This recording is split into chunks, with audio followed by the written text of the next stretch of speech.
Well, today is Mother's Day, and as you realize, I planned this intentionally. Really, I mean, that we would hit this commandment number 5. But I want you to know that there's 10 lessons that kids on my block learned from moms. Okay, my mom taught me about logic. She always told me, "I told you so."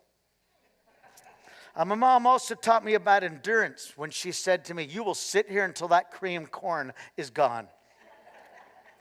Now, my best friend down the street, his mom taught him about religion when he spilled grape juice on the white carpet. He says, "You better pray this comes out of this carpet." I want you to know that his mom also taught him about thinking ahead. I remember this day. He says, "Son, you got some clean underwear on. You might get hurt and go to the hospital, and I wouldn't want to be embarrassed." His mom also taught him about logic. One day he was up in a tree and his mom said to him, "If you fall out of the tree and break your leg, don't come running to me." My mom taught my brother about contortionism. And he says, "Look how back the dirty of your neck is." My mom also taught my brother about the weather. She went in there one day and says, "It looks like a tornado came through here."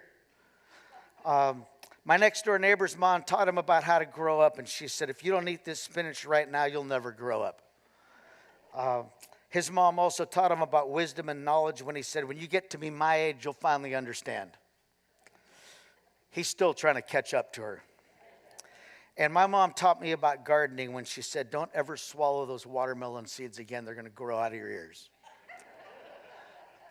It's not by accident that we are journeying through the 10 Commandments when we hit this commandment about honoring your mother and father on Mother's Day.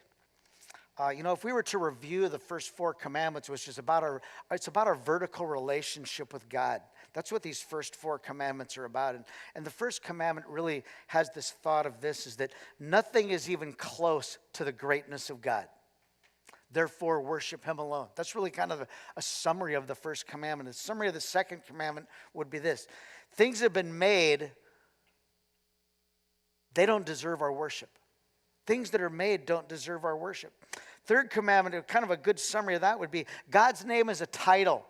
It's a proclamation of who he is. Let's use it rightly all the time. And the fourth one, Justin did a great job with this last week, it's about pacing ourselves is important, and about finding our identity and our rest in Jesus Christ. And Commandment 5 brings us to an interesting spot in the world, because Commandment 5 is a reminder that these are not suggestions, they're commands. They're not multiple choice.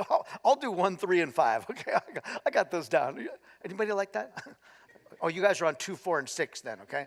I want you to know that it's not multiple choice. In Commandment 5, basically this transition that takes place is there's a couple of amazing things. The first one is this: it moves from this vertical relationship with God to one step below that, which is a vertical relationship that starts with mom and dad and goes to God Almighty. It says in Exodus 20, verse 12, it says, "Honor your mother and father so that you may live long in the land the Lord your God is giving you." This is a promise about the land that was coming. The land that was coming was a land flowing of milk and honey.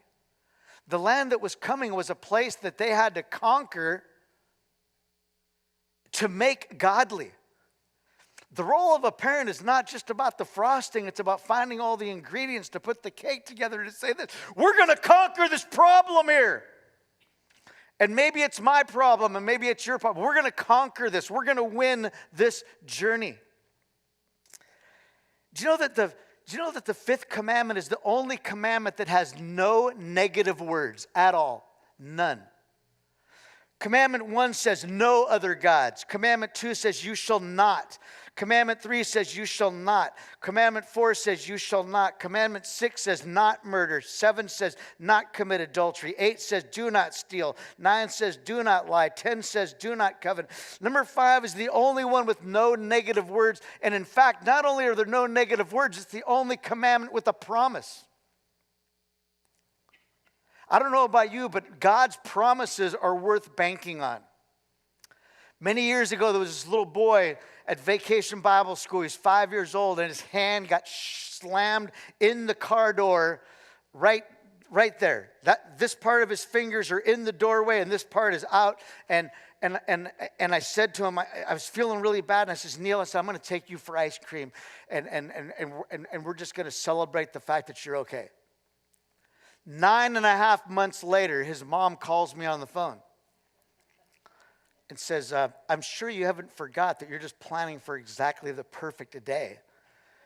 But Neil is still banking on the promise that you are going to take him to ice cream. In my mind, I'm going, like, who would be dumb enough to promise his little kid ice cream? I'm going, oh, that was me. Oh. Went over his house that afternoon. I says, Neil, I was wondering if you and I could go to ice cream tomorrow. And there used to be this ice cream place over here, and we got this 18 scoop thing. It's kind of different sharing something with a 5-year-old, 6-year-old, and he's like dipping his spoon in every single flavor. And let's just say we split it 10-90, okay? Let's just put it that way. And I want you to know that on the way home, he says to me, you were probably saving enough money to buy this much ice cream, weren't you? And in true John Hathorne fashion, you better believe I gave a nod yes. You know what? Promises are counted on, aren't they? But who makes the promise is a big deal. This transition, without directly saying it, there's 3 incredible truths here. The first one is this. There's an implication of mom and dad living out these commands so that the child will pay attention to them. This is not accidental order. I do not believe one bit that this is not intentional order here. The commandment 5 is basically saying this. Hey, mom and dad, live those out so that your child can see and observe the reality of them. And as he watches and as he hears this, he's going to realize, oh, that's why you are the type of parent that you are. That is why you're the type of citizen that you are. I can see in you a living faith in the Lord, and I want that. I really believe that. I think that without saying it, there's also an implication of how is a child supposed to learn concepts when he doesn't get a chance to see them, or she doesn't get a chance to see them with their own eyes and to sense them with their own actions. Try explaining to a 6-year-old how to tie a shoe without demonstrating it. Okay, grab one of those strings in your right hand, grab one of those strings in your left hand, now you're going to overlap them. Dad, what's overlap? All right, lay one of the strings down and then wrap it around the other string. And they don't know what. Demonstration goes so much farther, doesn't it? And that's very important. And then there's this idea of these are mounting. You don't move to number 5 and forget the first 4. You move to number 5, embracing all 5 at the same time and never forgetting the promises of God. You know, in-home training is absolutely one of the most powerful things in the world. Because things are spoken, they're heard, and they're watched. And it's hard to fake it when you put those 3 things together. If you're like me, your children had many opportunities to listen to you say, I was wrong. One of the most powerful things in the world about my kids learning forgiveness, about learning to admit their wrongs, is watching mom and dad do that. You know how humbling it is to walk into their bedroom at night and go, you know, Christy and Heidi, I didn't do a great job today with blank. They hear it, they sense it, and they begin to believe it. We live in a world where once in a while you may have thought to yourself, I wish I lived in so-and-so's house. Anybody ever thought that? Come on. Anybody ever thought, man, they have good food all the time. They never have leftovers. He doesn't have to make his bed. He gets an allowance, like a big one. My best friend lived down the street, and he got paid every day. Every week when he mowed the lawn, he got paid, and every day he raked the lawn, he got paid. They got paid for every task that they had. He graduated from high school, and there was absolutely no financial help whatsoever for college at all. I didn't get any money at all. We didn't get a allowance until we were like 12, and then it was a quarter a week. I remember because you could get 5 big hunks. And I spent my allowance all the time. I mean, it was candy, chips, sodas, big hunks. 5 for $1, 5 for a quarter is hard to beat. And I left for college, and my mom and dad said, hey, we're going to help you with college. And I realized that theirs was I was jealous this whole time. And my friend says to me, he goes, John, he goes, how do you afford to pay for school? I said, well, my mom and dad pay part of it. And he goes, that's not fair. And I said, I've been growing up until now. I said, it's not been fair for the last 13 years since we grew up. You know, we live in a world of helicopter parents. We live in a world of absentee fathers and rebellious children. We have spoiled boys and girls and parents who have many selfish and individual pursuits. And the truth is, many of these things are learned right in the home. You know, and yet moms were there to encourage. You know what it's like to be in the bathroom sick and you're losing it into the sink there, into the toilet, and your mom just comes in, I wish I was sick for you. And I said, yeah, I wish you were too. And sometimes we just forget about the encouragement that they are when we're down, and sometimes we don't want that. Sometimes we learned how to do things differently. It's interesting about Tom asking us about favorite thing to mom. My mom, she would tell you this. She's being on. She wasn't a great cook, okay? But we had stuff to eat every night. Every night there was stuff there. Sometimes you know, my friends live down the street. They're Chinese then, and they're still Chinese.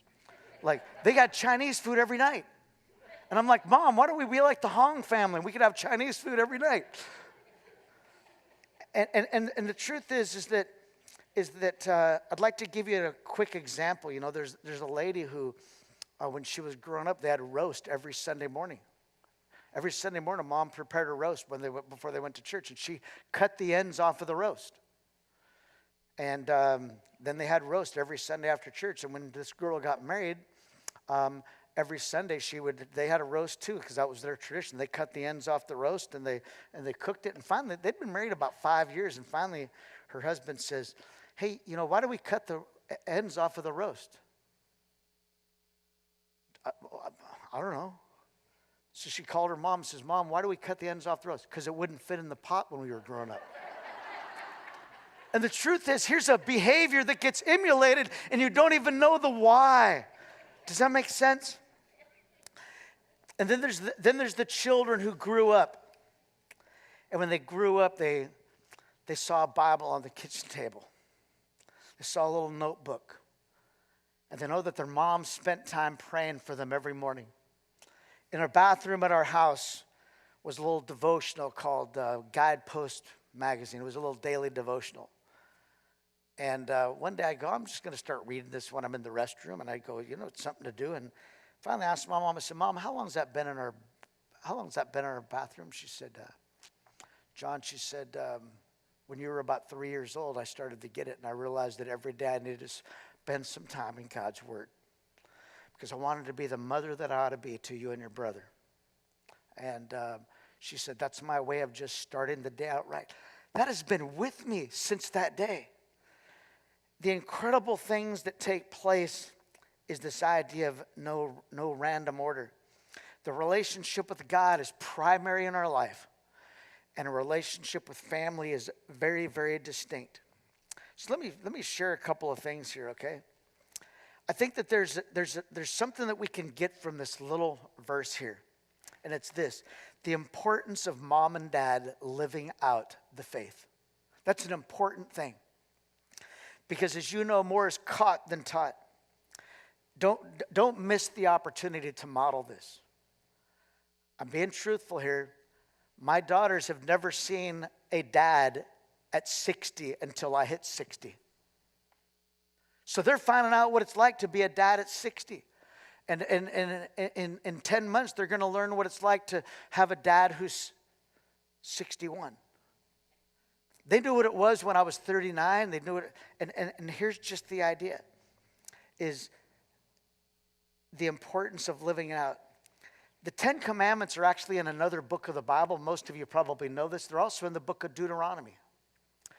The book of Deuteronomy is when Moses is coming to the end of his life, and there's a series of 3 sermons that are really there in the book. And one of them is a recall of the 10 Commandments. And in chapter 5, there's this recall of the commandments. But chapter 6, something happens. It's probably the most, besides the 10 Commandments and Genesis 1:1, probably the most commonly quoted thing ever in the Bible is in chapter 6. I'd like to read chapter 6 to you, and we're going to talk about something called the Shema. How many of you are familiar with the Shema? Anybody ever heard that word before? You're going to know a little bit more about it today. It says this in Deuteronomy chapter 6. He's just got done talking about the 10 Commandments, and he's just got done talking about the importance of living and not turning from the sides. And he says this in chapter 6. He says, "These are the commands, decrees, and laws the Lord your God directed me to teach you and to observe in the land that you are crossing the Jordan to possess." The other side of the Jordan was an evil land. You see, had they not been wandering for 40 years, there would have been 40 years less of complications and evilness developing. 40 years earlier, the truth of God would have been proclaimed and the actions of God would have taken place if they would have turned left instead of turned right and gone out wandering. So for 40 years, there's been a development of really crummy habits. And God says, these are the commands, decrees, and laws the Lord your God has directed me to teach you to observe. Directed me to teach you to observe. Not just tell you, but get you to observe them. So that you, your children, and their children after them may fear the Lord your God as long as you live by keeping all of his decrees and commands that I give you. You see, the promise that's spoken of is ongoing generations of love of God. It's ongoing generations of the admiration of who God is. It's not that my life will live longer. It's that the truth of God would be proclaimed over and over and over again and would never, ever be forgotten. That's the promise. He goes on to say this in verse 3. "Hear, O Israel, and be careful to obey so that it may go well with you and that you may increase greatly in a land flowing with milk and honey, just as the Lord, the God of your fathers, promised you. Hear, O Israel, the Lord your God is one." And here's the Shema right here. "Love the Lord your God with all your heart and with all your soul and with all your strength. These commandments that I give you today are to be upon your hearts. Impress them on your children. Talk about them when you sit at home and when you walk around the road, when you lie down and when you get up. Tie them as symbols on your hands and bind them on your foreheads. Write them on the door frames of your houses and on your gates." I want to pause there. I went to the Holy Land about 30 years ago. And on my way there, I saw something I had never seen before. Twice on the plane ride, a whole bunch of people headed to the back with these little things called phylacteries. And a phylactery is got the Torah actually written in it. And they're strapping them to their arms, and they're strapping them to their chest, and they're strapping them to their foreheads, and they're bowing down, and they're I said to the person next to me, I said, "You ever seen this before?" And he says, "Yeah, every time I come here." He says, "They believe that the Shema is to be tied to your forehead. They don't believe that it's supposed to pierce the mind. They believe that you're supposed to tie the Shema to your heart, not that you're supposed to indwell your heart. They believe that you're supposed to tie the Shema to your hands, not make it a part of your actions. It's all external."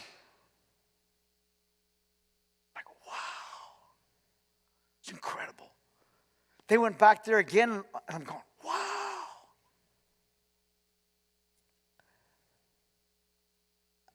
I want my child to go to church. No, I want my child to love the Lord with their whole heart, passionately devoted to him.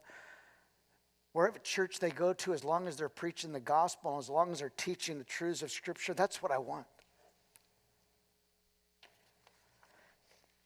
That's called the Shema. You memorize it as a kid, and you proclaim it every day of your life. Pretty strong, pretty powerful, pretty incredible, isn't it?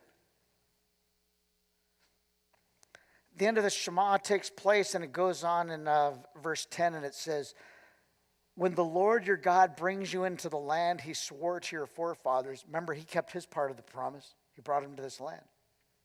To Abraham, Isaac, and Joseph, to give you a land with large, flourishing cities you did not build, houses filled with all kinds of good things you did not provide, wells you did not dig, and vineyards and olive groves you did not plant.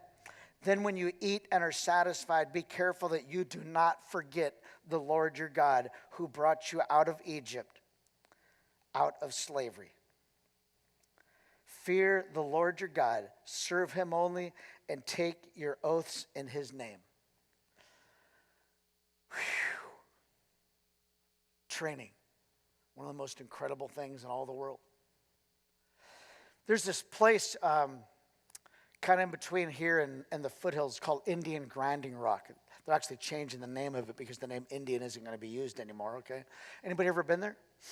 They have this ceremonial hut there, and it gets rebuilt every 20 years, as is the custom of the land. And some people go, why every 20 years? Because a life expectancy is only about 55 years in that culture. So once in your lifetime, you watch it be built. Somewhere between 0 and 20 years, no, not 0 and a day, sorry. 0 and a day and 20, you're going to watch it be built. When the second time it's built in your lifetime, you actually are the person who gets your hands on and you do the task. And then the third time it gets built, you explain to them how to do it, and you're explaining to the young ones what it is that's taking place. That's called training. That's called discipleship. It's modeling not simply a specific job, but it's modeling a care and a training. And I guess I would love to ask you a question today, and it's this. What is your expected desire for your child? What is your expected outcome? If you're a teacher, you have heard of something called school learning results, expected school-wide learning results. How many of you guys know what I'm talking about? They're the things you really learn. It's not addition. It's things like how to be an achiever and work hard, how to give your best, how to not leave a task unfinished.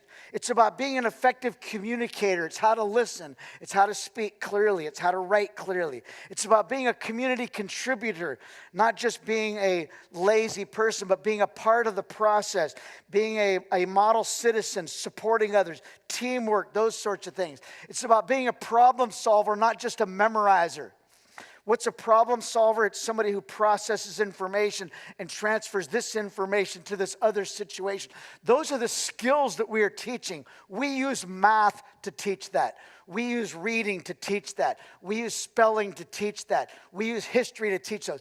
Because those are the skills that we're desiring for our kids when they leave. Does that make sense? What good is math if you can't use it? So, grandmas and grandpas, I'd like to teach you a new phrase today. Would you never ask your child this question first? What do you want to be when you grow up? I'd like you to learn a new phrase. Whose would you like to be when you grow up? They're not going to know what you're talking about because it's foreign language to them. But if you start young enough, it's going to be part of their vocabulary. Whose do you want to be when you grow up? And here's a second great question. What's your standard for living? Is it the laws of the land? Is it the scriptures? Is it hey, whoever's biggest on the playground is right? Hey, if there's a police officer here, it's one way. If there's a principal, it's another way. And if my friends only, it's another way. What's your standard for living? I think those are the two greatest questions that if we could ask our grandchildren in our children when they're little, there's going to be a development that takes place that is absolutely phenomenal. You see, it's about discipleship and training and expected school-wide results in the school and in the home. It's about what our real desires are. I really honestly never cared if my kids went to college or not, but I cared whether they loved the Lord. I don't care what they do for a living, but I want them to give all that they have for the glory of God. And those are the types of questions that formulated. I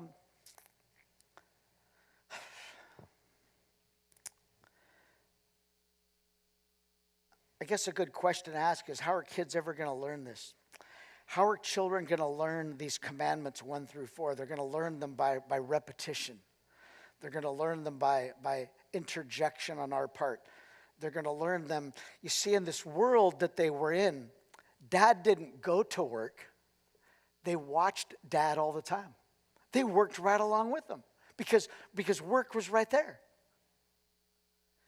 And sometimes we're so absent that we're forgetting about the fact that they aren't getting a chance to watch us do this. There's a dad out in Linden who said to his son, it was summer, and he says, son, he says, hey, I want you to ride with me in the pickup every Monday. He said, I'm going to show you what I do for a living. His dad goes, well, can I bring my little computer thing? He says, no. He says, because I don't use a computer for what I do. And this guy's a farming guy, and he just went out. Came lunchtime, and he says, hey, we're going to go eat over at the place. He says, every Monday, I go buy lunch with these 2 other guys. And he goes, and we just have what I call real man talk. And he goes, Dad, what's man talk? Man talk to me is when I am honest with these men, and these men are honest with me. He gets home, and his mom says, hey, what'd you like about today? Mom, lunch was the best. We did man talk. She goes, what's man talk? Man, Dad asked them some hard questions, and those guys asked Dad some hard questions. And he goes, and I think they were all just being honest. And Mom, we did it in a restaurant. I love Dad's job. You know what? That boy did that for the next couple of summers every Monday. There's something about taking the time to teach. I'm going to skip some stuff here in my notes, and I'm just going to come to this end, okay? There's 3 stages of honoring parents, okay? There's 3 stages of honoring parents. The first one is as a child. If you're a child still living at home, I want you to know this. How do you honor your mom and dad? By obeying and respecting them. God did not accidentally place you in that home. You may have the hardest mom in the whole world. You may have the hardest dad in the whole world. Praise God, God put you there because you probably needed that. And they probably needed to be raising you. Obeying what they do willfully, pleasantly, and timely. It's respecting the fact that it's their property, it's their roof, it's their blankets that are on the table, it's their stuff, it's theirs. Acknowledge it and live that way. There's kind of a second stage that begins to take place, and for some, maybe it's that college time. For me, it was that college time because I went away for 1 semester and then came back. And I remember all my dad said was, John, he goes, we're still a family. I said, what do you mean we're still a family? And he says, hey, he said, we function as a family. He says, we eat at 6. And he says, if you can't make it, that's understandable, but you're responsible enough to say that you can't make it.